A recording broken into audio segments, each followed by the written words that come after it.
এদিকে একটু দূরে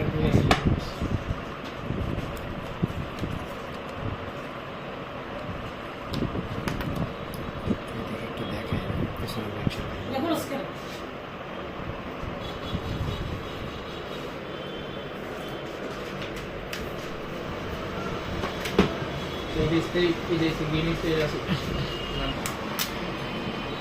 ঠিক আছে বোন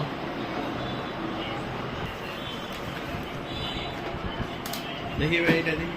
এবার 90% সে এটি একটা কিছু জিনিস মানে একটা থেকে একটা জিনিস বেশি হয় একটা চার্জিং ওয়াট বেশি দেয় একটা মধ্যে মনে করেন ডিসপ্লে আলট্রা বেশি দেয় মানে এরকম আছে আর কিছু না যে আপনার কি পলিটুলি লাগা আমি দেখাই দেবো সর্বনিম্ন প্রাইসে বেড়ে যাবে প্রাইস কিরকম থেকে আমাদের দোকানে কার্ড আছে না আচ্ছা ভাই এটা একটু ফিঙ্গারটিপ কাইন্ড আগে তাহলে তো